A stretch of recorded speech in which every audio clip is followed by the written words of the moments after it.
Hello everyone, welcome back to my Kurkure খেতে খেতে ready হওয়ার ব্লগ। আজ অনেক দিন পর একটুখানি আমি রেডি হওয়ার ভিডিও তোমাদের সাথে শেয়ার করব, যেটা আমি বানাই না এখন। আগে বহুবার বানিয়েছি, এখন বানাই না, কারণ এখন তো আমি ঠিকঠাক ভিডিওই দিই না। যাই হোক, আমি কিন্তু ছোট্টবেলা থেকে সাজতে খুব ভালোবাসি, সাজুনি বুড়ি বলতে পারো। অনেকে আমাকে বলে ফেস টু ফেস যে তোমাকে সাজলে ভালো লাগবে না, মানে তোকে সাজলে ভালো লাগে না, তোকে নর্মালি ভালো লাগে, তোকে এই ভালো লাগে।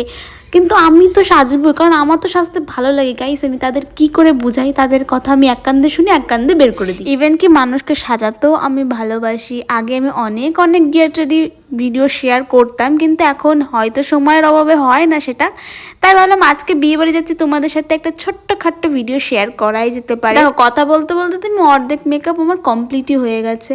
আজকে একটু কাজল পরতে ইচ্ছে করলো। আমি বেসিক্যালি কাজল পরি না, কারণ আমাকে ভূত ভূত লাগে, কিন্তু আজকে আমি একটু মানে ব্ল্যাক কালারের আই শ্যাডো দিয়ে চোখের নিচে দিয়ে দিয়েছি। মানে কাজল কাজল মনে হচ্ছিল হালকার ওপরে, ভালোই লাগছিল বেশ, মানে নিজের কাছে আর কি। আর আজকে আমি একটু নিউড কালারের লিপস্টিক পরেছি, তারপর পরলাম মাস্কারা। তার মধ্যে চলে এসছে আমার বোন, তো ও এসেছিল চুল বাঁধতে, তাই চুলের সাথে হালকা একটুখানি মেকআপ করে দিলাম। বাচ্চা মানুষ তো, তাই হালকাই করিয়ে দিলাম। প্রথমে সেজেছিলাম এইভাবে, মা বলছে এইভাবে তোকে ভালো লাগছে না, তারপর সেজে ফেললাম আমি এইভাবে। তো তোমাদের কেমন লাগলো জানিও। দেখা হবে নেক্সট ভিডিওতে। ওকে, বাই।